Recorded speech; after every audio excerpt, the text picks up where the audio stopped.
Chapter 26, Wednesday, August 21st through Sunday, August 25th, 1776. We have our coach standing before our door every night, and the horses are harnessed ready to make our escape if we have time. Poor New York! I long to have the battle over, and yet I dread the consequences. Letter written by Mary, daughter of Patriot Brigadier General John Moran Scott, as her family prepared to flee New York. The storm that hit the city that night was the worst I had ever seen. A thundercloud big as a mountain swept up the river just before sunset. Lightning danced at its edges like horses at a mad gallop. Then the sky turned ink black, and the storm crashed over us. The wind blew signs off buildings, overturned soldiers' tents, and stripped the clean clothes that had been pegged out to dry. Thunder boomed like 1,000 cannons. A house 3 blocks over was struck by a lightning bolt and burned to the ground. 13 soldiers were killed by lightning, too. The coins in their pockets melted and their flesh roasted. One lightning struck soldier survived but was turned deaf, blind, and unable to speak. We were forced to concern ourselves with more domestic matters. The window frames in the front parlor leaked terrible during the storm. Rain soaked the drapes and rugs and left the wall plaster soft and spongy. Tell the girl to clean up this mess. Becky asked around for days, but there were no spare carpenters to be found, no matter how much coin was offered. The men were all getting ready for war. The British had set up a new camp in Brooklyn on Long Island, and Washington was moving his troops around like pieces on a checkerboard. He sent most of his men across to face the British and the other north to defend Fort Washington and Harlem. The front window continued to leak. Becky began to talk of leaving for her uncle's house in Jersey. I pretended to listen to her. The streets were filled with the hurry-scurry of a moving army splashing through mud puddles. Madame called for tea. I left to fetch fresh water. A few bees flew out of my head as I walked north with my buckets, blown out by the strong east wind. The pain helped, too. I had caught the palm of my left hand on a dull blade at breakfast. Becky wrapped it up for me, but it stung to carry even an empty bucket. Nassau Street was far deserted all the way up to the Commons. Most folks had fled, afeared to be caught between two angry armies. That's why I was surprised to see a crowd at the water pump, a dozen or so men and boys, slaves who had been hired by the army to build barricades, and a few women fetching water like me. Beyond the men, I could see the pile of paving stones that had been pulled up from the barricade. It was midday, and folks were gathered for a cool drink, a bite to eat, and some conversating. The talk stopped as I approached. All eyes went to my face. I had not been to the pump since my branding. I gripped the buckets tight, holding in the pain. Most in the crowd were strangers to me. Mercy, muttered one woman as she studied my scar. Pain you much? Asked another, her hair wrapped in a worn yellow cloth. It tugs some, ma'am, I said. Not as much as it did. One man spat over his shoulder and said something in a language I did not understand. The other men turned their eyes from me back to grandfather, the old man who sat by the pump, and went back to their argument. I was grateful to have the attention leave me. You are not looking at the facts, a bald man said to grandfather. The British Lord Dunmore in Virginia offered freedom, total freedom, to any slave who escapes to his camp. He shook his fist in the air when he said freedom. Thousands have run away and joined up already. Grandfather simply nodded his head. With more behind them, I expect. A second man, this one with a neatly trimmed hair, leaned on his shovel. Dunmore freed the Virginia slaves so the crops would go unharvested and ruin the planters. British care not for us, they care only for victory. Some patriots own slaves, yes, but you must listen to their words. All men created equal. The words come first. They'll pull the deeds and the justice behind them. You're a fool, the bald man said. He motioned to the piles of paving stones and the logs waiting to be dragged into position. We should sabotage the barricades. If the British win, we'll all be free. Shh, several people scolded. I blinked. The bees in my head fell silent and hugged their wings tight to their bodies. The British would free us? All of us? The men fell to arguing with each other, the women chiming in occasionally. Finally, the bald man raised his hands. One of us here was privy to the rebel plans, worked with one of the bosses there. Tell us, Curzon boy, what do you think of the rebel lines? At the sound of his name, Curzon stepped forward from the side of the building where he had been sitting in the shade. He looked even more changed than he had the weeks before. What was different? What say you? Grandfather asked. I say I'm an American, Curzon said, an American soldier. It was his clothes. When I first met him, he was dressed like the house servant of a wealthy man, which he was. Now the tailored waistcoat was gone, and his shirt was dirty with sweat and mud. It hung over a pair of working man's breeches that were cut off below his knee. He did not have on stockings or shoes. Even his fancy red hat was flecked with mud. The wind caught at my skirts and swirled them around my ankles. Did he say soldier? The first man laughed. You are an American slave. He untied the cloth around his neck and rinsed it at the pump water before adding in a lower voice, as we all are. Curzon shook his head. He was still stubborn as ever, if a bit worn. Not me, not for long. Master Bellingham promised me freedom for enlisting in his place. And you believe him? The man laughed louder. He's feeding you to the cannon so he can be safe. If you don't die, he'll stick your neck under his boot again. Lower your voices. Grandfather held up a shaky hand and motioned to me. Come, child, get your water. I walked to him and set my buckets on the ground. The woman in the yellow headcloth worked the pump for Grandfather. The British promise freedom to slaves, but won't give it to the white rebels, she said as she pushed the handle up and down. The rebels want to take freedom, but they won't share it with us. She set down the first bucket and picked up the second. Both sides say one thing and do the other. The British act on their promises, insisted the bald man. No! The man with the shovel drove it into the ground with frustration. They lie. When the British fled Boston back in the spring, they took escaping slaves with them. They promised them freedom. He stretched out the word until it sounded ugly. Where are those slaves now? No one answered him. I'll tell you, he continued, forced into Louisbourg coal mines in Canada. They work and die under the ground. They never see the sun, and they'll never taste your freedom. We stood in silence as the pump handle creaked. At least Grandfather chuckled. This is not funny, old man, said the fellow with the shovel. Young people are always funny, he said, funny and foolish. The woman in the yellow headcloth finished filling the second bucket. What do you mean, Grandfather? This is not our fight, the old man said. British or American, that is not the choice. You must choose your own side. Find your road through the valley of darkness that will lead you to the River Jordan. We don't have a Jordan River here, Grandfather, the bald man said as he retied the wet cloth around his neck. We have the East River with currents fast enough to kill a man, and the North River 2 miles wide. Both are mighty hard to cross. Grandfather chuckled again. You don't understand. Everything that stands between you and freedom is the River Jordan. Come closer, child. This last he said to me. I stepped in front of him and he reached for my buckets, but he took my hand in his. I stopped, unsure what to do next. Look at me, he said. I bent down a little, bringing my face level with his. He tilted my chin to the side so he could examine the brand on my cheek. I tried to pull away, but he held fast. A scar is a sign of strength, he said quietly, the sign of a survivor. He leaned forward and lightly kissed my cheek right on the branding mark. His lips felt like a tired butterfly that had landed once, then fluttered away. I stepped back and touched the cheek. The men were returning to the barricade. Other servants had formed a line for the pump. Grandfather winked and handed me the buckets. Look hard for your River Jordan, my child. You'll find it. Carrying those full buckets back to the Locktons was powerful hard. The cut on my left hand pained me too much to use it, and my right hand was not big enough, my arm not strong enough, to carry 2 buckets at once. I journeyed in a crow-hop fashion, carrying 1 bucket for 20 strides, setting it down, then returning to fetch the second bucket and carrying it forward to meet its partner. I made slow progress in this manner for 2 blocks when Curzon joined me. He would not look at me, didn't say a word neither. I simply carried the buckets to the Locktons' gate for me, then walked away. Chapter 27. Monday, August 26th through Saturday, September 14th, 1776.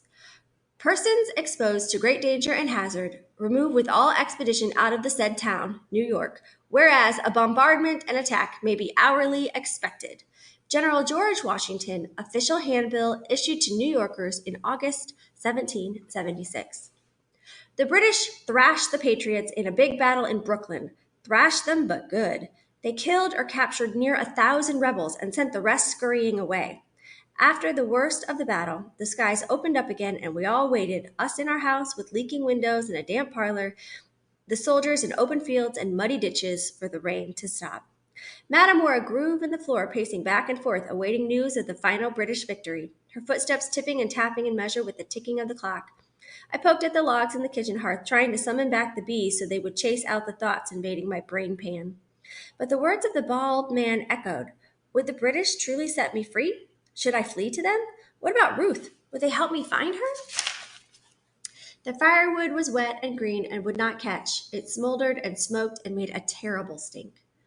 When morning came, a thick fog smothered New York, the kind Mama called a pea souper. When the fog finally lifted, the American army was not to be found.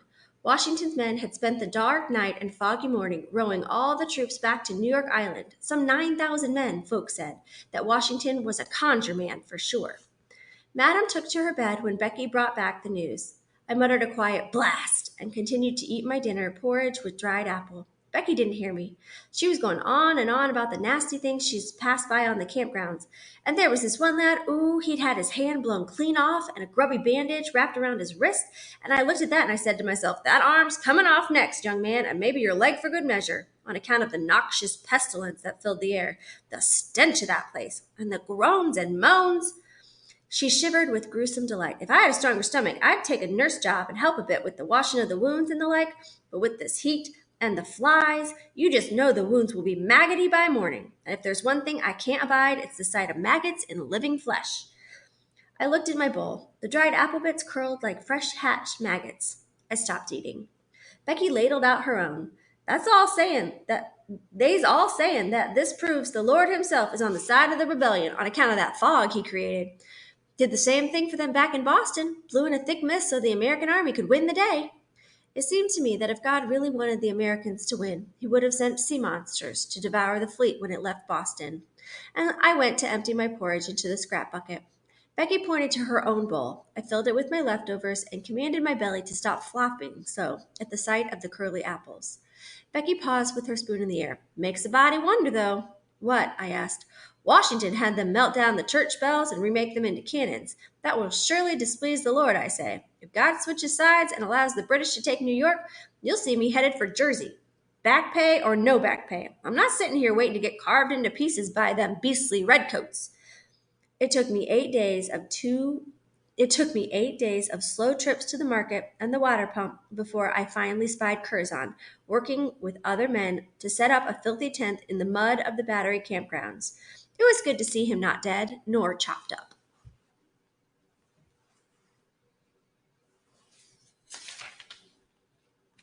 Chapter 28, Sunday, September 15th, 1776. The clouds grow very dark. Diary of William Smith, Chief Justice of the Province of New York.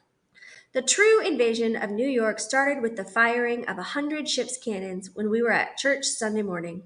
The first blast made the woman shriek. The second blast made me wonder if God himself was fixing to blow the island apart. The third blast caused us to run for the door. Rebel soldiers were dashing every which direction on the streets, muskets in their hands, officers bellowing loud. The horses pulling carts and carriages whinnied nervously, bobbing their heads up and down and rolling their eyes in fear of the commotion and noise. The cannons roared again. The sound was coming from the east river side of the island to the north. I searched the skies for flaming comets, for that was how I pictured a cannonball would look. All I saw were startled birds and campfire smoke. The city itself seemed unharmed, though fear ran neck deep. Madame reached out and grabbed at the coat of an officer striding towards the battery fort. He whirled, a curse on his lips, but caught himself when he realized he was speaking to a lady. Does this unholy racket mean the arrival of the war? Madame asked. Yes, ma'am, the officer said, but you need not be afraid. The generals have the matter well in hand. He hesitated as the cannons roared again. Civilians should go home and lock your doors. Do not peer out your windows. Madame contemplated him coolly. What are those men doing? She asked, pointing to the campground. The soldiers were quickly assembling their guns, ammunition, and whatever they could stuff into their sacks. They moved so fast you'd have thought the ground was afire. We're preparing to meet the enemy, he said. You're running away, she said. No, ma'am, he said as he started to move away from her. We're moving up to Fort Washington to guard the King's Bridge. He shouted to be heard as a wagon pulled by 4 horses raced by. We must follow orders. Indeed, Madame said. Becky had the Sabbath off, so I served Madame her meal of cold pork, peas, and onions cooked with sage. She was calm about finally having the war at her doorstep and 1,000 of riled-up menfolk marching with guns. In fact, as she ate, she kept a sheet of paper, a quill, and an ink bottle by the side of her plate, and would from time to time jot down a word or two. When her plate was empty, she spoke to me direct. I am preparing a list of items for you to purchase. You should leave as soon as the dishes are washed. Beg pardon, ma'am? I need you to go down to the shops. I have no doubt Elihu will soon return home, and I'd like to celebrate with a suitable meal. It's a shame that turtles are so hard to come by. Elihu loves turtle soup. Had she lost her mind? But the cannons, ma'am, I started. The battle. Surely it will be a few days before most of the items can be purchased at Mr. Mason's. She dipped the quill and scratched out another item. Here's a thieving rat. He's a thieving rat of a man, but he's loyal to the king. I know he's been hoarding his best wares. She paused as cannon fire boomed again from the north. I don't know why the rebels don't just surrender. They cannot win. I froze at the sideboard. The words of the bald-headed man came to me. If the British win, we'll all be free. Could it be so simple? Might the invaders liberate me from this nightmare? Was this my chance? Madam said something, but I couldn't make out her words. Yes, ma'am, I mumbled, my hands doing the work of a slave, my mind racing free. I will run and join the British. The thought washed over me like a river, sweeping away the dead bees that had filled my brain pan with confusion. The answers tumbled one after another. They'd grant me freedom and give me work. I'd save my money and make my way to Nevis and rescue Ruth, plain, simple, and true. Are you deaf? Madam scolded me. I had been staring at the door and not minding her words. She shook the paper in her hands. I said, take this to Mason. If he can't supply you with everything, he'll direct you where to go. I'll be going home, I thought. And you can fetch your own food and empty your own chamber pot and carry your own blasted firewood from this day forward. Girl, Madam squinted at me and tilted her head to one side. Are you feverish? I gave thanks that she could not hear my thoughts. No, ma'am. I put the list in my pocket and set the last knife on the tray. I'm strong as can be. I'll go to Mr. Mason's directly. I paused at the parlor's door. I may be delayed a wee bit, ma'am, I said with care. What with the commotion and all? A dozen or so soldiers dashed down the middle of the street, their boots thudding. It cannot be helped, Madam said with a sigh. Walking down Broadway, I was fish swimming in the wrong direction. Everyone else in New York flowed north and fought against my progress. Continental troops in ragged formation, militia units carrying packs and haversacks, small artillery pieces pulled by horses, and carts weighed down with women and children. The noise was deafening. Along with the shouts of men and women, every dog in the city was barking alarm. Pigs squealed underfoot, and occasionally a musket would fire, which led to shouts, oaths, and yelps. Drumbeat and fifes blew, and beneath everything was the steady clockwork blast of the British cannons firing at the troops stationed north of us. I kept to the fronts of buildings, ducking into the doorways when necessary, until I finally took refuge in the abandoned chandler's shop. The door was locked, but the front windows had been smashed to bits when the owner was tarred and feathered some weeks previous. I crawled through the window, taking care not to cut myself on the glass shards jutting out from the frame. I set my basket on the floor. Ruth's doll rested inside it under a rag. That was the one thing I could not leave behind. The shop smelled musty and damp, and the shelves stood empty. All the candles and other goods were stolen the day they ran the chandler out of the store. It was a gloomy place, but it served well as a temporary shelter. I stood by the window and watched the tide of people roll out of the city. Hurry, I silently urged them. Hurry, I also urged the British army. I did not want them to land right away, not until the last of the crowd had fled, but it would be nice if they arrived right quick after that, before Madam could hire someone to seek me out. Finally, the crowd thinned, and the cart's wheels could be heard echoing up the road. I waited a little longer just to be sure. A few Continentals dashed by, their hands holding their hats on their heads, and canteens and cartridge cases banging against their backsides. They were followed by a rough-looking militia unit that was trailed by a group of slaves carrying shovels and pickaxes. I searched for a familiar red hat, but did not find it. When the air fell still, with just a few voices calling orders in the distance, I hiked up my skirts and crawled out through the window.